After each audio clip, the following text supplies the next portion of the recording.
Hi everyone, welcome to my YouTube channel Easy and Tricky Physics. This is my first video on YouTube and मैं विजय कुमार और बहुत सारे students का comment था कि सर आप YouTube पे आओ और सपोर्ट मिलेगा। तो यस, मैं आ गया हूं और मैं सारे स्टूडेंट्स को बस यही रिक्वेस्ट करूंगा कि मुझे ढेर सारे सपोर्ट करो, जितना हो सके कर दो और आपकी जो जरूरत है वो मैं पूरा करूंगा be honestly. So please support me. तो चलो वीडियो स्टार्ट करने से पहले मोमेंट करते हैं। मेरा एक फंडा है, जिंदगी में जीना है तो हंसना सीखो। जिंदगी में जीना है तो हंसना सीखो, हंसी ना आए तो हंसाना सीखो। क्यों रोना उस बीते पल को लेकर, क्यों रोना उस बीते पल को लेकर, यारो उस पल से भी हसीन पल बनाना सीखो। तो खैर ये सब तो होता रहेगा। अब मैं आता हूं। सबसे पहले पता है कि अभी जो बोर्ड्स के प्रेशर आने वाले हैं 10th एंड 12th का, तो इसलिए मैंने सोचा कि क्यों ना जो है वो अभी जो बोर्ड्स लोग फेस करने वाले हैं उन लोगों के लिए मैं थोड़ा सा मददगार साबित करूं। तो सबसे पहले जो है वो मैं 12th के टॉपिक्स कुछ लिखा है मैंने बोर्ड पर, जैसा कि दिख रहा होगा। तो यहाँ पर जो है सो हम ये पहले बताऊंगा कि किस चैप्टर का क्या क्या जो है सो मोटो है। तो जैसे होता है ना कि हम लोग कोई भी अगर एक मूवी भी देखने जाते हैं तो उसके पीछे एक मकसद होता है कि हाँ इस मूवी को देखने से मुझे ये फायदा होने वाला है, ये एक मकसद पूरा होता है। या कुछ वहां से क्या टॉपिक है, किस टॉपिक्स पे ये पूरी मूवी चलने वाली है, ये सारे होते हैं। तो उसी तरह से यहाँ पे हमारे जितने भी बोर्ड्स हैं, आईसीएसई हो, सीबीएसई हो, स्टेट्स बोर्ड हो, ये सारे एक सिलेबस डिफाइन कर लेते हैं कि क्या पूछनी है मुझे। जैसे कि अभी देखने को मिल रहा है कि क्या है, सीबीएसई जो है सो एक अपना पैटर्न है, एनसीईआरटी सबके लिए कॉमन है, बट सीबीएसई ने एक सिलेबस डिफाइन किया है जो अपना अलग है, जो रिड्यूस सिलेबस पे चल रहा है, जबकि झारखंड सीबीएसई से भी ज्यादा पूछ रहा है। तो कोई नहीं, ये सब है, लेकिन झारखंड कितना भी अपना सिलेबस बढ़ा ले, एक उसका दायरा है, वो वहीं तक जाएगा, उससे ज्यादा आगे नहीं जा सकता है। तो खैर मैं स्टार्ट करता हूं अपना टॉपिक्स 12th के, एंड धीरे धीरे जितना हो सकेगा मैं सारे जो क्लासेस हैं 9, 10, 11, 12 सारे के लिए मैं वीडियो लाऊंगा, बस मुझे सपोर्ट करते रहना। तो सबसे पहले जो है सो यहाँ पे दिख रहा है कि ये जो 12th के टॉपिक्स हैं मुझे पढ़ाने, electric charge and fields, electric potential and capacitance, current electricity, moving charges and magnetism and matter, electromagnetic induction, alternating current, electromagnetic wave, ray optics and wave instruments, wave optics, dual nature of radiation and matter, atoms, nuclei, semiconductor, electronics। तो सबसे पहला बात होता है कि आप कभी भी कुछ चीज करने जा रहे हो तो सबसे पहले ये तय कर लो कि मुझे कितना चलना है, कितना पढ़ना है। तो मैं सबसे पहले, बहुत सारे स्टूडेंट्स को तो ये नहीं पता होता है कि क्या क्या चैप्टर्स हैं 12th में हमारे साइंस में या फिजिक्स में। तो मैं थोड़ा सा रेफरेंस के लिए सारे चैप्टर यहाँ पे बोर्ड पे लिखा हूं। और जैसा कि आप जान रहे हो कि ये मेरा फर्स्ट वीडियो है यूट्यूब पे, तो बेसिकली मैं चाहता हूं कि आज थोड़ा ही रहे, इंट्रोडक्शन हो और कुछ ये एहसास करा दूं कि हाँ मुझसे कुछ अलग सा मिलने वाला है। तो जैसा कि मेरा था कि यहाँ पे जितने भी चैप्टर्स हैं इनको शॉर्ट में हम समराइज करते हैं कि इन चैप्टरों से पढ़ के मुझे क्या मिलने वाली है। तो जैसा इलेक्ट्रोस्टैटिक्स है, अगर हम इलेक्ट्रोस्टैटिक्स के 2 चैप्टर्स पता होगा कि electric charge and fields, electric potential and capacitance, ये मिला करके इलेक्ट्रोस्टैटिक्स बोलते हैं। इलेक्ट्रोस्टैटिक्स का मतलब क्या होता है कि कोई चार्ज को रेस्ट में करा लेते हैं, वो चार्ज जो है सो अपना क्या करता है, एक फील्ड छोड़ता है। इसी तरह से ग्रेविटी में भी होता है, कोई मास होता है तो अपने चारों ओर एक फील्ड छोड़ता है जिसको ग्रेविटेशनल फील्ड बोलते हैं। लाइक दैट यहाँ पे भी क्या होता है कि एक चार्ज अगर रेस्ट में है तो उसके सारे तरफ क्या होते हैं, फील्ड होते हैं, और उस फील्ड को हम लोग क्या बोलते हैं, इलेक्ट्रिक फील्ड बोलते हैं। तो वो इलेक्ट्रिक फील्ड जनरेट करता है एंड उस फील्ड का क्या क्या प्रॉपर्टीज है, वो चार्ज क्या क्या कर सकता है, ये सारे हम लोग इस चैप्टर्स में देखते हैं। फिर सेकेंड चैप्टर कहता है कि हम उसका पोटेंशियल देखते हैं कि अगर ये चार्ज रेस्ट में है यहाँ पर तो अपने चारों कितना एनर्जी वो बनाकर रखे हुए है, हमको अगर किसी को यहां से यहां ले जाना है तो कितना वर्क डन करना पड़ेगा। तो ये सारी चीजें को देख करके एंड चार्ज को हम कितना स्टोर कर सकते हैं, तो स्टोरिंग डिवाइस भी बनाया गया है जिसको हम लोग कैपेसिटर बोलते हैं। तो उसका स्ट्रेंथ देखने के लिए हम लोग यूज करते हैं वर्ड कैपेसिटेंस। ठीक है, अब आते हैं हम लोग इलेक्ट्रिसिटी पे। तो इलेक्ट्रिसिटी क्या करता है कि चार्ज को क्या कर दिया, मोशन में करा दिया, चार्ज को रेस्ट में करके बहुत देख लिया मैंने, अब जा करके उसको बोला कि चलो मोशन करा करके चीजों को देखना स्टार्ट करो। तो मोशन जैसे कि आता है, इसमें बहुत सारे टॉपिक्स आ जाते हैं, रेजिस्टेंस आते हैं, ओम्स लॉ, ये सब चीजें इसके अंदर से आते हैं। तो बेसिकली चार्ज मोशन में है, तो ये सारे चीजों का इमेजिनेशन हमारे होना चाहिए। फोर्थ चैप्टर है मूविंग चार्ज एंड मैग्नेटिज्म। अब क्या होता है कि अगर कोई चार्ज मूव कर रहा है, मतलब करंट है, तो करंट है तो इसका मतलब वो करंट क्या कर सकता है, अपने चारों ओर एक मैग्नेटिज्म क्रिएट करता है। इसका दूसरा नाम हम लोग देते हैं magnetic effects of electric current. तो कारण क्या है कि ये इलेक्ट्रिक करंट अगर कोई वायर में चल रहा है तो करंट, अब पहले क्या हुआ इलेक्ट्रिसिटी में, जो यहाँ पे करंट के बारे में पढ़ा मैंने, अब इसी करंट से इसके चारों ओर मैग्नेटिज्म भी होता है, मतलब मैग्नेटिक फील्ड जनरेट होता है। तो उसको मैं इस चैप्टर में डिस्कस करूंगा। फिर आता है मैग्नेटिज्म एंड मैटर। तो अब क्या हुआ कि मतलब मैग्नेटिज्म से पहले ही मैग्नेटिक इफेक्ट देख लेता, बट उससे पहले क्या आता है कि हम तो मैटर जाना ही नहीं कि मैटर में क्या क्या होते हैं, कि किस चीज का मैग्नेटिज्म कैसे डिस्ट्रीब्यूट होता है, कौन सा मटेरियल ज्यादा बेस्ट होता है। कहने का मतलब मैं मैग्नेट के बारे में बात करता हूं कि मैग्नेट के जैसे यहाँ पे करंट की वजह से जो मैग्नेटिक इफेक्ट क्रिएट हो रहा है, तो ये मैग्नेटिक इफेक्ट्स क्या क्या चीज से बन सकते हैं और करंट के अलावे, तो मटेरियल के बारे में यहाँ पे डिस्कस हम लोग बेसिकली यहाँ पे करते हैं। और मैग्नेटिक फील्ड के पास क्या क्या प्रॉपर्टीज होता है, क्या क्या उसका जो है सो खासियत है, ये सारे यहाँ पे पढ़ते हैं हम लोग मैग्नेटिज्म एंड मैटर में। फिर आता है हमारा इलेक्ट्रोमैग्नेटिक इंडक्शन। अब क्या करता है कि इलेक्ट्रोमैग्नेटिक इंडक्शन में कहता है कि आनी करंट वेरी कराओ, चाहे मैग्नेटिज्म के जरिए किसी तरह से भी आप क्या करो, फील्ड को वेरी करा दो। फील्ड मतलब वेरी करने का मतलब क्या होता है कि जैसे कि मेरे पास ये एक चीज है, अब यहाँ पे हम क्या कर रहे हैं कि कोई चीज है जो हम यहाँ पे जो है सो ला करके ये वेरी करा रहे हैं। अरे इतना क्या, भगवान लोगों के पास पावर्स होता है, वो क्या करते हैं, एक जगह खड़ा होकर के यहाँ से जो है सो अपना वेव्स निकाल रहे हैं आग के फॉर्म में। तो इसका मतलब क्या होता है, यही चीज यहाँ पे भी बोल रहा है कि अगर इलेक्ट्रोमैग्नेटिक इंडक्शन का मतलब होता है, इलेक्ट्रो मतलब हो गया हमारा इलेक्ट्रिक करंट, मैग्नेटिक का मतलब हो गया मैग्नेटिज्म के जरिए, ये दोनों में से कोई भी फेनोमेना करा करके हम जो है सो एक ईएमएफ इंड्यूस कराना, मतलब फिर से करंट डेवलप करना, इलेक्ट्रिक करंट से भी प्रोड्यूस कराना करंट, या मैग्नेटिज्म के जरिए भी हम जो है वो करंट प्रोड्यूस करा लेते हैं। तो मतलब इसमें बेसिकली ये दो मेथड के जरिए हम इंडक्शन कराते हैं, करंट प्रोड्यूस कराना सीखते हैं। अब हमारा आता है अल्टरनेटिंग करंट।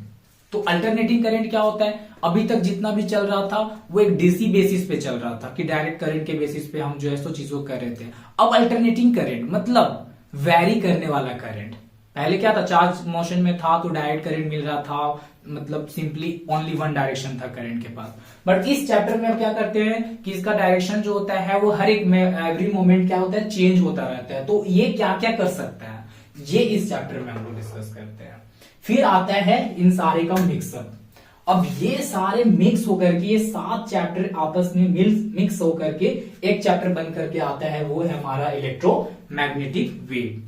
मतलब कि यहाँ पे electric field and magnetic field जब दोनों कंबाइन होते हैं और वो जो ट्रांसमिट होता है या वो ऑसिलेट जो होता है वो होता है इलेक्ट्रोमैग्नेटिक वेव।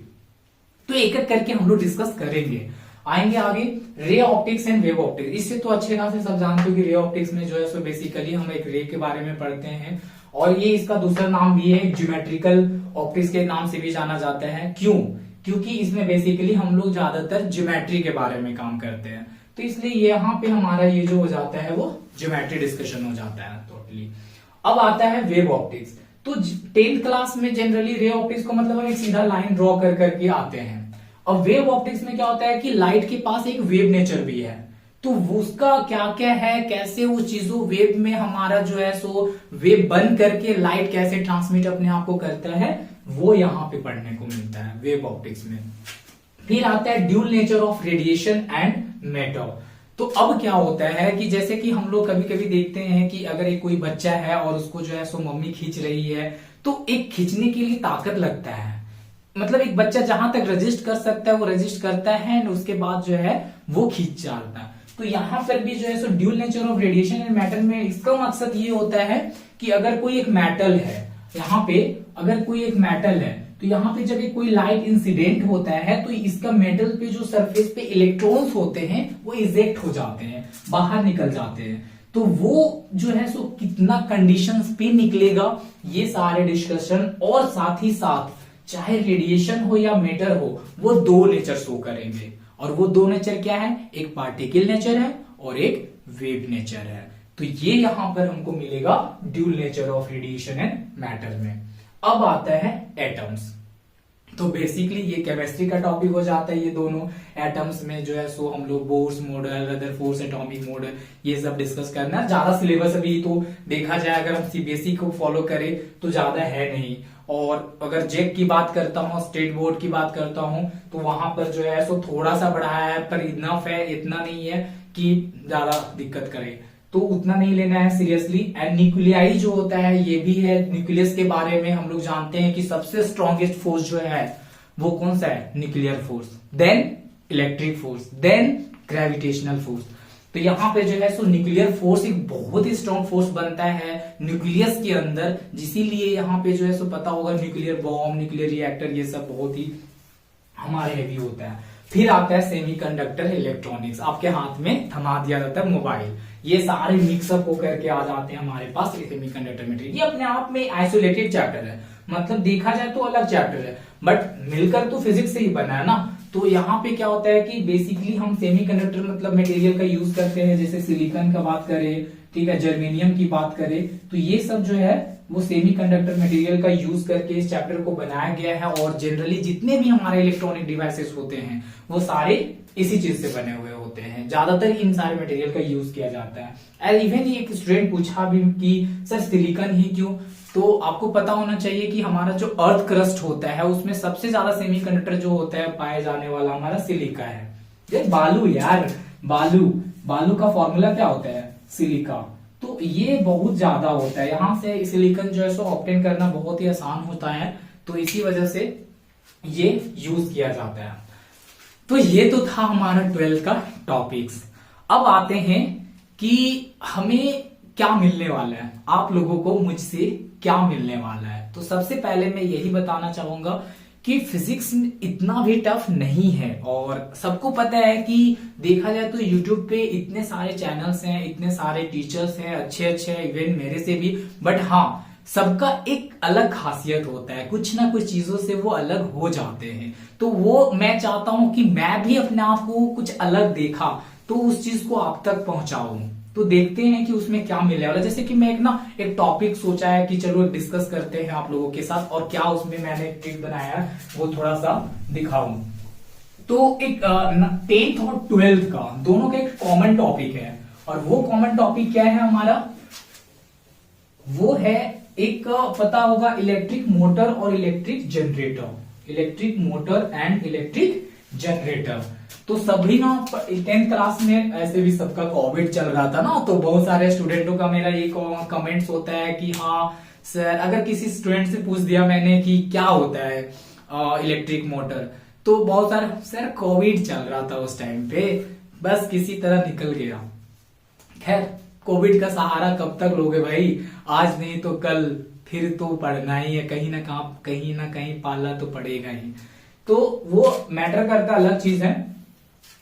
तो हम लोग क्या कर रहे हैं कि जैसे कि हम लोग को पता है कि एक टॉपिक था इलेक्ट्रिक मोटर और एक है हमारा इलेक्ट्रिक जनरेटर। तो मैं इसमें कुछ डिफ्रेंशिएट करना चाहता हूं कुछ चीजों को।